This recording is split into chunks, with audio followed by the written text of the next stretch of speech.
어릴 때는 우리 친구들과 자주 다투기도 하고 싸움도 벌였던 기억이 있습니다. 제가 초등학교 때 저희 집에 아버님 친구와 함께 그 아버님의 아들이 놀러 온 적이 있습니다. 어떻게 됐는지 정확한 상황은 모르겠는데 가족들이 보는 앞에서 그 친구와 제가 태권도를 하게 되었습니다.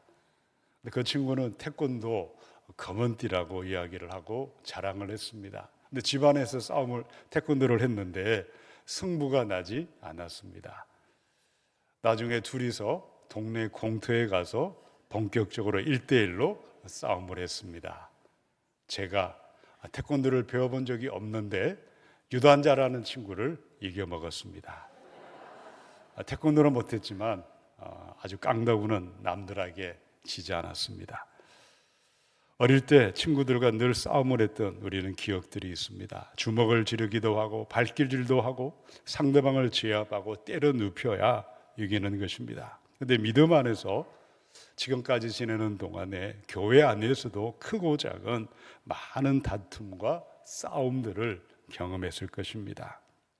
여러분, 교회 안에도 싸움이 일어날 수 있습니다. 교인들 간에도 주먹질할 수도 있고 치고받는 싸움을 벌일 수도 있고 또 알게 모르게 암투가 벌어지는 싸움도 일어날 때가 있습니다. 자, 그러면 교회가 치르는 이 싸움은 과연 어떤 싸움이라고 말씀합니까? 세상의 싸움은 상대방을 때려 눕히고 짓밟고 올라서야만 이기는 싸움을 합니다. 그런데 그리스도인의 싸움은 세상의 싸움과는 차원이 다른 싸움을 하고 있습니다.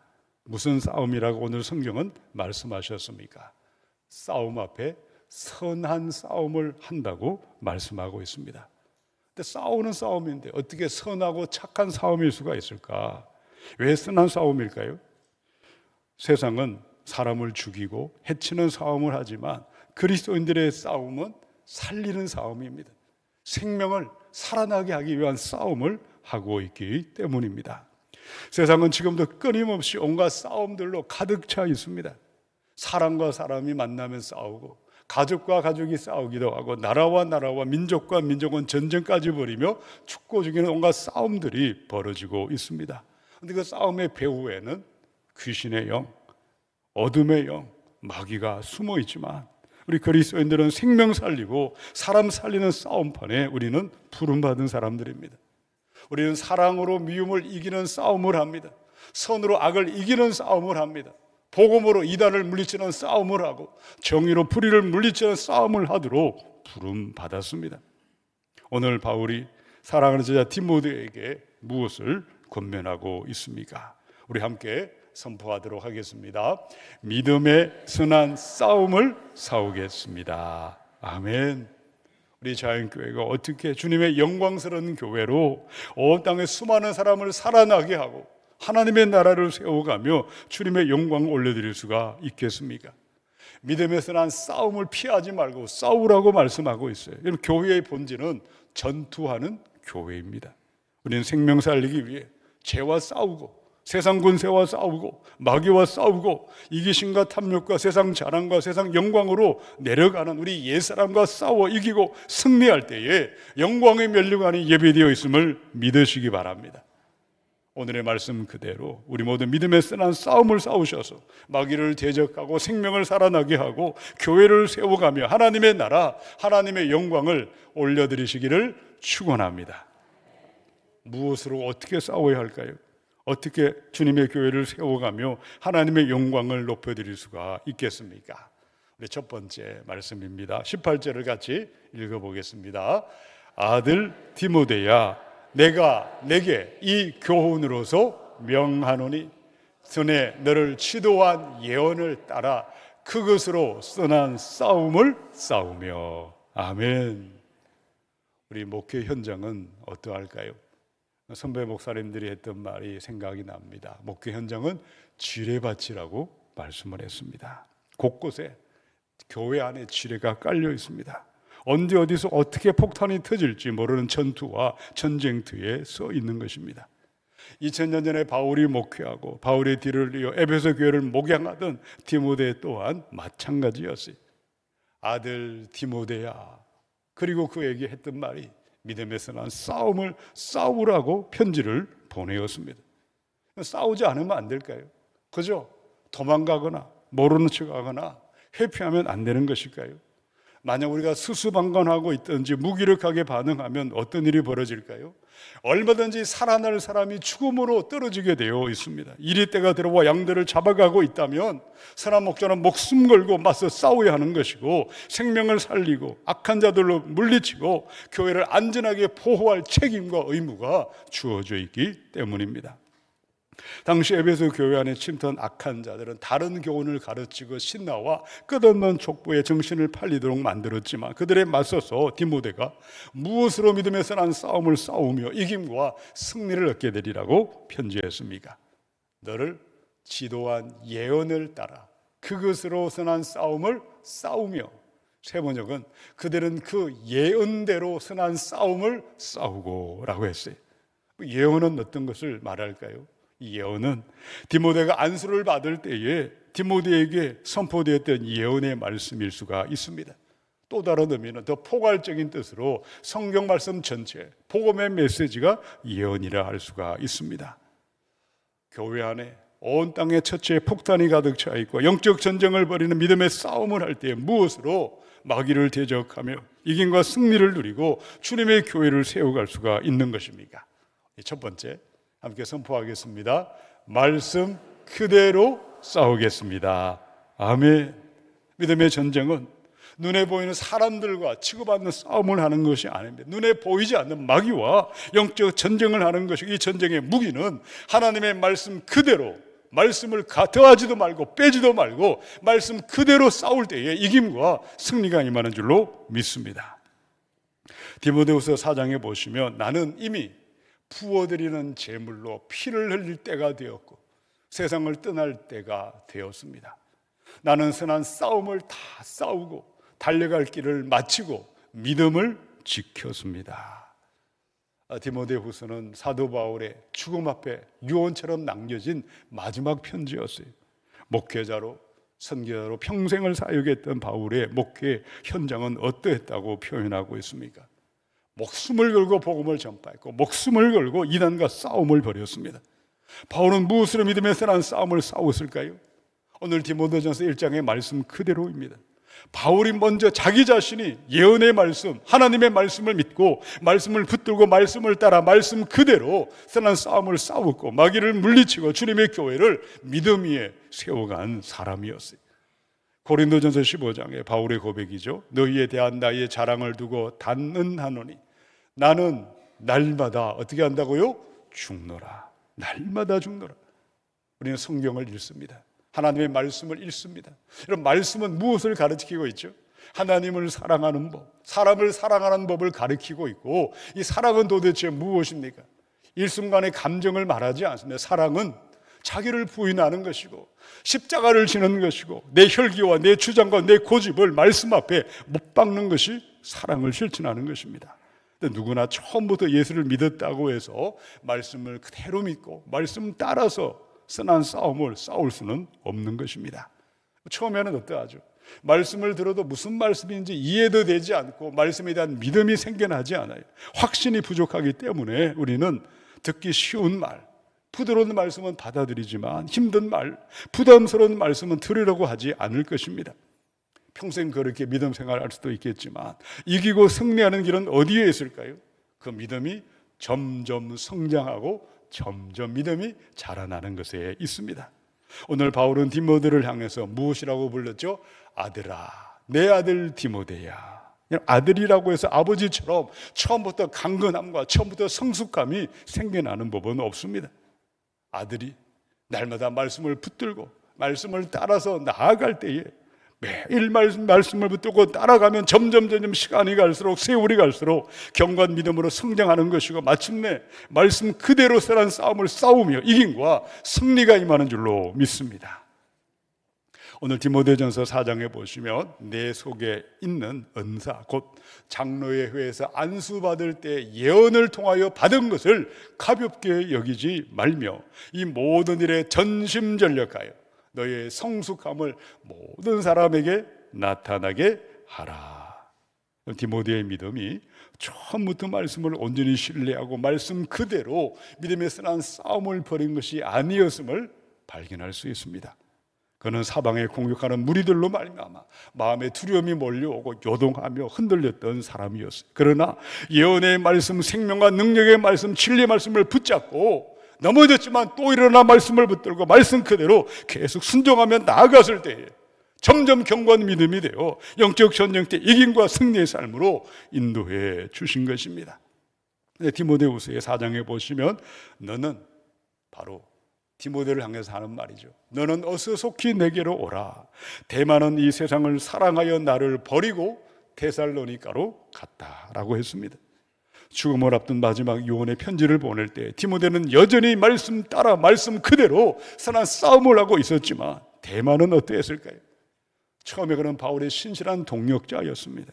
그러나 세상을 사랑하여 어떻게 되었다고 말씀을 했을까요? 바울을 버렸습니다. 세상의 편안함, 세상의 안정을 선택하고 끝까지 충성하지 못하고 말았습니다. 저와 여러분의 믿음은 어떠하십니까? 누구든지 처음부터 말씀 그대로 말씀 따라서 믿음의 선한 싸움을 하는 사람들은 별로 없을 것입니다. 처음에는 어떠할까요? 말씀 따라 말씀 그대로 순종하기보다는 우리가 부담스럽지 않은 말씀은 믿으려고 하고 힘들고 듣기 거부하는 말씀은 들으려 하지 않고 자기를 부인하고 십자가를 지는 그 말씀을 듣게 되면 그대로 실천하고 행동하는 것은 쉬운 일이 아닐 것입니다. 자, 그럼에도 우리가 어떻게 하면 말씀 그대로 선한 싸움을 싸우고 이김과 승리를 누리는 디모데와 같은 축복의 믿음으로 점점 자라나고 성장할 수가 있는 것일까요? 요한복음의 6장 말씀을 함께 읽어보겠습니다. 생명을 주는 것은 영이다. 육은 아무데도 소용이 없다. 내가 너희에게 한 이 말은 영이요 생명이다. 아멘. 우리 예수님께서 우리 주님의 입에서 나오는 모든 말씀은 생명을 살리는 영의 말씀, 능력의 말씀, 축복의 말씀이라고 선포하셨지만 그 말씀은 아무에게나 생명과 능력이 되어 역사하는 것은 아니라는 사실입니다. 말씀을 들어도 말씀 그대로 따라가는 것이 아니라 말씀을 이용하는 너무나 많은 사람들이 있어요. 필요할 때만 말씀을 붙들고 내가 주인 되어 내가 주인 노릇하면서 이 말씀만 받고 저 말씀만 받아들이지 않는 그런 믿음의 길을 걸어가게 되면 대마와 같이 대마처럼 우리 넘어질 수밖에 없는 것입니다. 그러나 말씀을 순종하지 않고 내 원하는 대로 말씀을 이용하며 살아가다가 그 삶이 얼마나 피곤하고 얼마나 고단하고 얼마나 힘든지 깨닫게 되는 순간이 있어요. 그때 우리는 내 안에 이제는 말씀 한번 그대로 믿고 살아보겠습니다. 말씀 그대로 싸우겠습니다. 다짐하고 결단하고 실천을 내디딜 때에 성령님은 우리를 도와주세요. 마침내 믿음의 선한 싸움을 싸우는 믿음으로 자라나게 되고 교회가 세워지고 주님의 나라가 주님의 영광이 임하게 될 줄로 믿으시기 바랍니다. 하나님의 말씀을 이용하고 필요할 때만 말씀을 붙들고 이 말씀은 받아들이고 저 말씀은 우리가 쳐내는 사람이 아니라 어떤 말씀을 하시든 그대로 따라가는 말씀을 따라 말씀 그대로 선한 싸움을 싸우셔서 교회를 세워가고 우리 주님의 나라 주님의 영광 올려드릴 수 있기를 축원합니다. 우리 두 번째 말씀은 19절입니다. 읽어보겠습니다. 믿음과 착한 양심을 가지라. 어떤 이들은 이 양심을 버렸고 그 믿음에 관하여는 파선하였느니라. 아멘. 교회 안에 있을 때 자주 듣게 되는 말 중에 하나가 있습니다. 저분은 믿음은 좋은데 인격이 부족합니다. 저분은 성품은 좋은데 믿음이 없습니다. 맞는 말일까요? 틀린 말일까요? 틀렸습니다. 믿음과 착한 양심은 바늘과 실처럼 항상 같이 붙어 다니게 되어 있어요. 이 말씀의 헬라 원문 그대로 직역해 보면 믿음과 착한 양심을 붙잡으세요. 믿음과 착한 양심을 잃어버리지 말고 간직하라라고 말씀하는 것입니다. 양심은 무엇이죠? 자신의 행동을 하고 행동이 옳고 그른지 선과 악을 판단하는 도덕적인 의식이 양심입니다. 옳지 못한 행동을 하게 되면 양심 있는 사람은 죄책감이 들고 후회하는 마음이 생겨나게 되어 있습니다. 반면에 바른 행동을 하게 되면 마음에 평안이 임하고 만족감이 생겨나는 것이 양심을 가진 사람들이죠. 그리고 양심을 가리켜서 믿음을 담는, 믿음을 담아내는 그릇이라고 표현을 했습니다. 여러분, 그릇이 깨끗합니다. 그릇이 깨끗하면 착한 양심이 있으면 믿음의 선한 싸움에 이김과 승리가 임하게 되어 있지만, 양심이 불량해 버리면, 그릇이 깨어져 있거나 그릇이 오염되어 있다면 믿음은 파괴되는 것이고 천국문에 들어갈 수도 없다는 사실입니다. 그런데 원래 우리 인간들의 마음은 어떠할까요? 신생아가 태어나면 착한 양심을 가지고 태어날까요? 예레미야 17장에 보시면 만물보다 거짓되고 심히 부패한 것은 마음이라고 했습니다. 모든 인간은 범죄하여서 마음은 죄악으로 오염되어 있습니다. 본래 내 안에 착한 마음, 선한 양심은 존재하지 않습니다. 근데 성령이 오셨어요. 성령으로 거듭날 때, 성령으로 다시 태어날 때 우리 안에 성령이시는 착한 양심이 생겨나게 되어 있는 것입니다.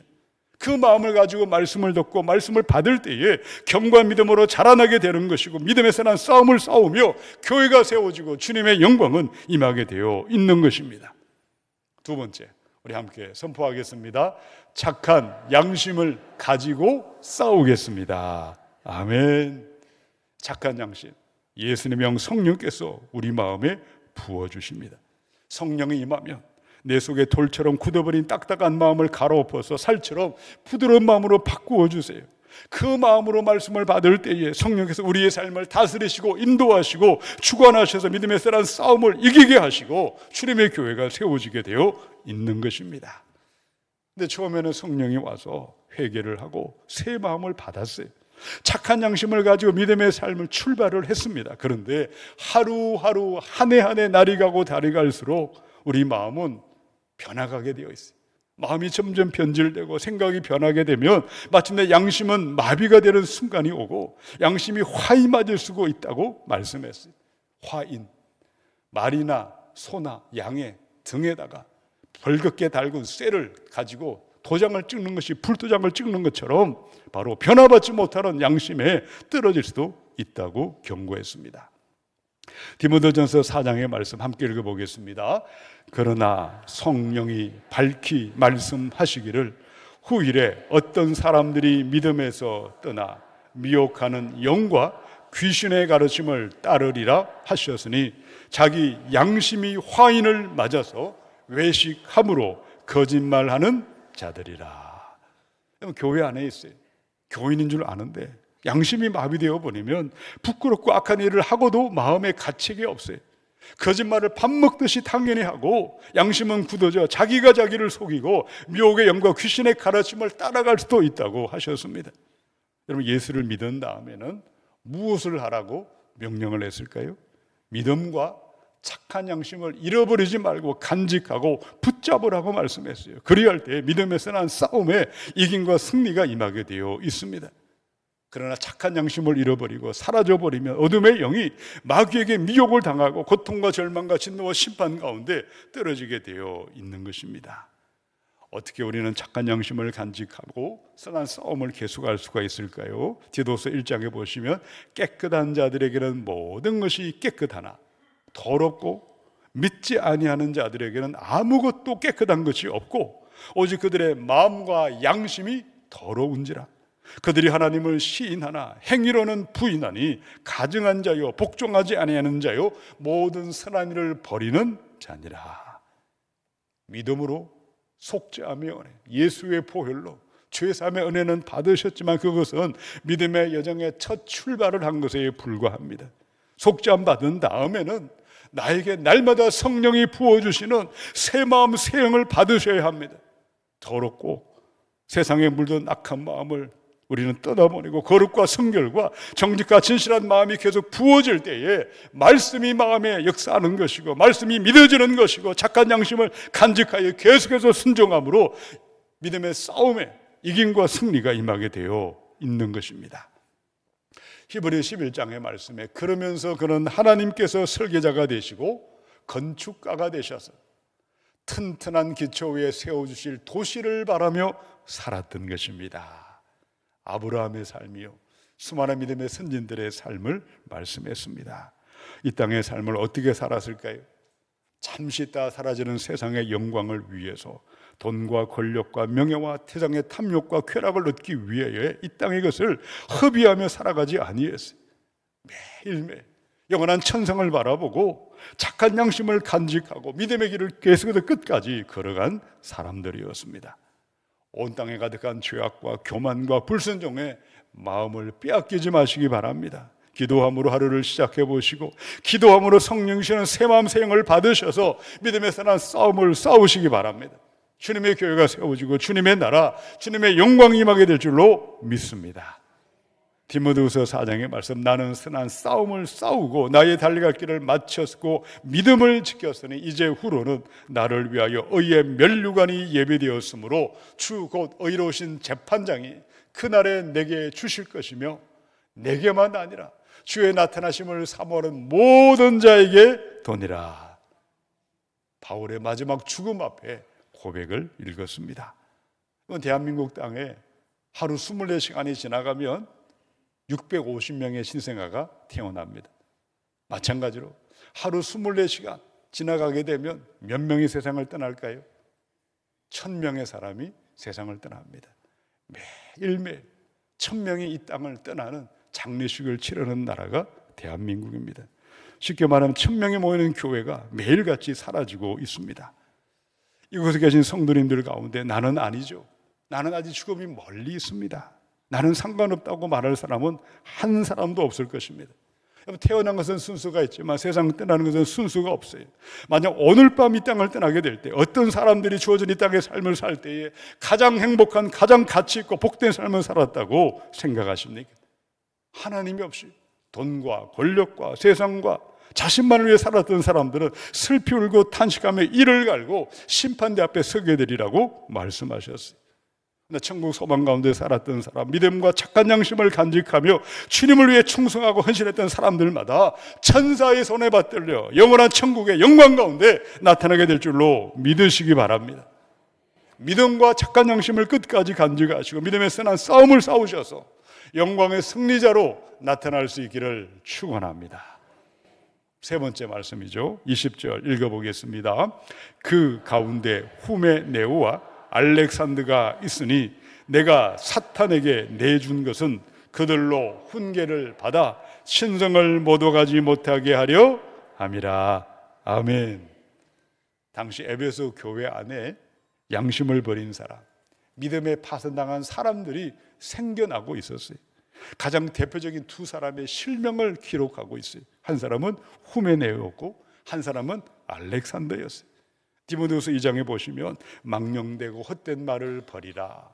그들은 경건하지 아니하며 점점 나아가나니 그들의 말은 악성 종양이 퍼져나간 것 같은데 그 중에 후메네오와 빌레도가 있다고 했습니다.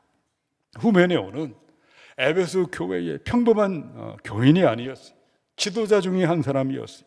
교인들에게 거짓된 말을 만들고 퍼뜨린 사람이에요. 하나님으로부터 점점 믿음이 멀어져 가고 말았어요. 그 입에 악한 말은 악성 종양처럼 믿음이 약한 사람들을 넘어뜨리고 부활은 없고 부활은 지나갔다고 입으로 많은 해를 끼쳤던 사람이었어요. 알렉산더는 어떤 사람이었을까요? 디모데후서 4장에 보시면 구리세공 알렉산더가 나에게 해를 많이 입혔습니다. 주님께서 그의 행위대로 그에게 갚으실 것입니다. 그대도 경계하십시오. 그가 우리 말에 몹시 반대하였습니다. 바울과 디모데와 여러 주의 종들에게 사사건건 반대만을 일삼던 사람이었어요. 교회를 다툼과 분쟁과 갈등으로 몰아갔던 장본인이었습니다. 왜 교회 가운데 시마다 때마다 폭탄이 터지듯이 악한 지도자가 등장하고 악한 주장에 부안해동하는 사람들이 생겨나고 교회가 어지럽혀지는 많은 사건 사고들이 왜 생겨나는 이유가 도대체 무엇일까요? 교회를 대적하고 무너뜨리고 회방하는 악한 사단의 영 마귀가 교회를 다툼과 분쟁과 갈등으로 몰아가고 있기 때문입니다. 하나님은 살아계십니다.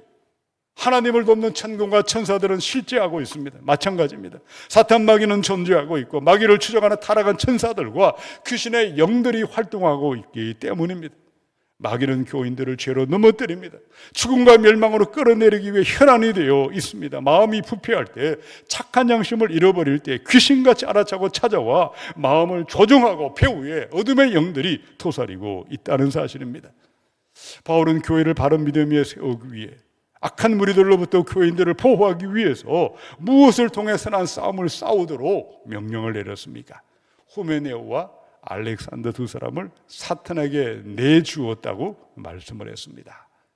먼저 두 사람을 자신들의 죄를 인정하고 회개하고 돌이키도록 권면을 했습니다.